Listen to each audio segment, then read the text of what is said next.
ఓం నమఃశివాయ నమః నమఃశివాయ నమఃశివాయ నమఃశివాయ శ్రీ మ్రాతే నమః శ్రీ సమ్మక్కాయ నమః జై సారలమ్మాయ నమః జై వనదుర్గా. ప్రజలందరికీ నమస్కారము. మిథున రాశి ఫలితాలు ఎలా ఉన్నాయనేది ఈ జూన్ మాసంలో ఎలా ఉన్నాయి, స్థితిగతులు ఎలా ఉన్నాయి, మిథున రాశి వాళ్ళకి ఏం జరుగుతున్నాయి, ఏమేమి జరగబోతున్నాయి, అసలు విషయంలో ఏం నడుస్తుందా అనేది మరి ముఖ్యంగా బంధుమిత్రులతో స్నేహితులతో కానీ వీళ్ళకి దూర ప్రయాణాలు ఉన్నాయి.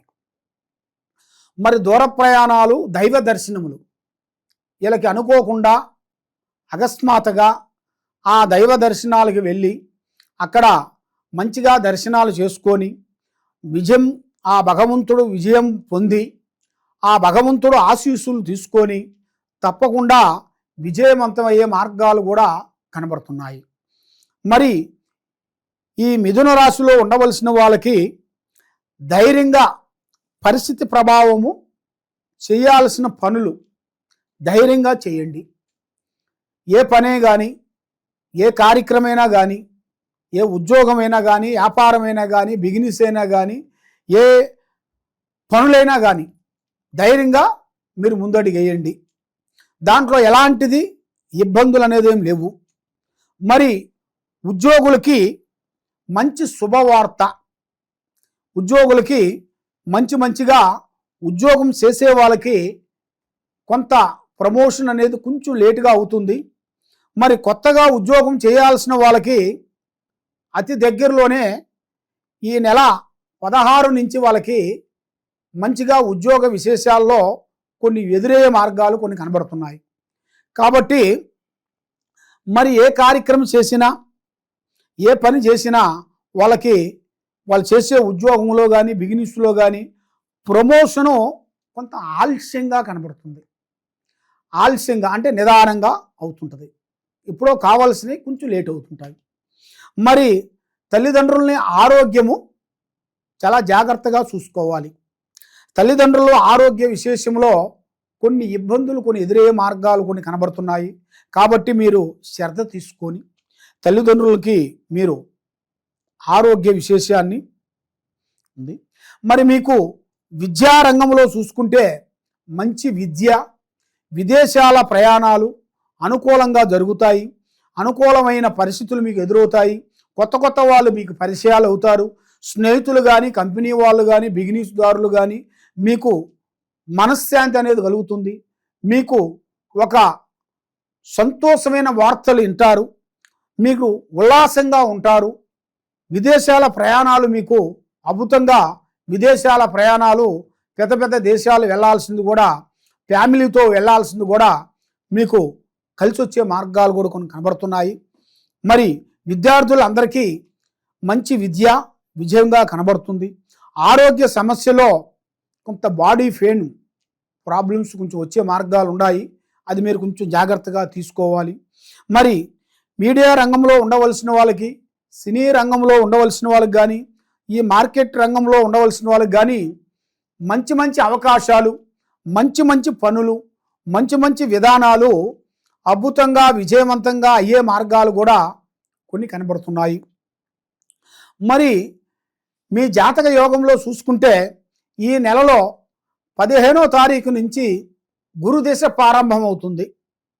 ఆ గురుదశ ప్రభావం వలన మీకు ఏ కార్యక్రమం చేసినా, ఏ పని అనుకున్నా కొంత బ్రేక్ అవుతుంటుంది. కాబట్టి మీరు ముఖ్యంగా గురు అనుగ్రహాన్ని పొందాలి.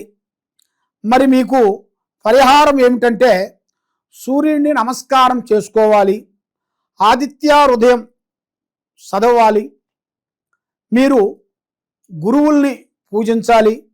తర్వాత దత్తాత్రేయ, లేకపోతే మీకు దగ్గరలో ఉండాల్సిన షిరిడి సాయిరామ్, సాయిబాబా, ఆ సాయిబాబా అక్కడికి వెళ్ళి ఆయన్ని కొన్ని పూజా విధానాలు కొన్ని ఉంటాయి. అవి మీరు చేసినట్టుగైతే తప్పకుండా మీకు మనశ్శాంతి, ఆరోగ్య శాంతి, లక్ష్మీ శాంతి, చేయాల్సిన కార్యక్రమాలు మీకు వనకూడే యోగాలు కూడా మీకు చాలా వరకు కనబడుతున్నాయి. కాబట్టి నల్లటి వస్త్రములు ఎక్కువగా ధరించకూడదు. నల్లటి వాహనములు కానీ, నల్లటి వస్తువులు కానీ, ముగ్గురు కలిసి బిగినీస్ కానీ, ముగ్గురు కలిసి పార్ట్నర్గా చేయకూడదు. ఏదైనా సరే పని అయిన తర్వాత చెప్పుకోవాలి. పని కాకముందు ప్రాణం లాంటి స్నేహితుడు కానీ, మిత్రుడు కానీ, బంధువు కానీ ఎవరికి చెప్పి చేయొద్దండి. మరి ఏ కార్యక్రమం చేసినా, ఏ పని చేసినా ఇప్పుడు టయాలు మీకు అంతంత మాత్రంలో కనబడుతుంది కాబట్టి మీరు కొంచెం జాగ్రత్తగా తీసుకునేట్టుకైతే తప్పకుండా ఆ భగవంతుడు కటాక్షం అనేది మీకు ఎదురవుతుంది. మరి మీకు ఏ కార్యక్రమం చేయాలనుకున్నా, ఏ పని అనుకున్నా కూడా ఇప్పుడు మీకు ఈ నెలలో 16వ తారీఖు నుంచి కొన్ని అద్భుతమైన విజయాలు, కార్యక్రమాలు, పనులు అభివృద్ధిగా అయ్యే మార్గాలు కూడా అతి దగ్గరలోనే మీకు కొంచెం కనబడుతున్నాయి. కాబట్టి ఏ కార్యక్రమం మీరు చేయాలనుకున్నా, ఎక్కడ పోదాం అనుకున్నా కూడా గురువుల్ని ప్రేమించండి. మీరు వృద్ధుల్ని ప్రేమించండి. వృద్ధులకి సహకారం చేయండి. మీకు దగ్గర ఉండాల్సిన కొన్ని శివాలయాల దగ్గరికి వెళ్ళి ఆ శివాలయాల్లో కొంత సేవ చేయండి. మళ్ళీ దాంతోపాటు అక్కడ మీ చేతుకుంటా కొన్ని పలహారాలు కానీ, కొన్ని పండ్లు కానీ భక్తులకి మీరు పంచిపెట్టినట్టుగైతే మీకు మంచి మంచి అవకాశాలు, ఆ భగవంతుడు కటాక్షం అనేది ఉంటుంది, మనశ్శాంతి ప్రాప్తి అనేది ఉంటుంది. మరి మీరు ఏ కార్యక్రమం చేయాలన్నా కూడా ఆ భగవంతుడు అనుగ్రహం లేనిదే ఏదీ కాదు. పెద్దవాళ్ళు చెబుతారు, తొక్కితే రాయి మొక్కితే దేవుడు. నమ్మకంతో ఏదైనా అవుతుంది కానీ నమ్మకం లేనిది ఏదీ కాదు. కాబట్టి ఏది చేసినా కూడా మన శ్రద్ధతో, నమ్మకంతో చేయాలి. చేస్తేనే అది 100% మనకు సక్సెస్ అవుతుంది. కాబట్టి మరి మీరు ఎక్కడెక్కడో వెళ్ళి జ్యోతిష్యం చెప్పించుకొని నిరాశ చెంది ఉన్నారు కాబట్టి ఈ కింద ఉండాల్సిన నెంబర్కి మమ్మల్ని ఒకసారి సంప్రదించినట్టుగైతే మీ పేరుని బట్టి, మీ జాతకాన్ని బట్టి, మీ ఇంట్లో ఏముంది, మీ ఒంట్లో ఏముంది, మీరు చేసే ఆఫీసులో ఏముంది, ఏం జరుగుతుంది, ఏం జరగబోతుంది అనేది మీ జాతక చక్రం వేసి మేము చూసి చెప్పగలుగుతాము. ఏ సమస్యకైనా మన దగ్గర పరిష్కారం దొరుకుతుంది. కాబట్టి ఆ భగవంతుడు ఆరాధన చేయండి, తప్పకుండా విజయవంతం అవుతుంది. సర్వో జనా సుఖినో భవంతు. ఓం నమః శివాయ నమః.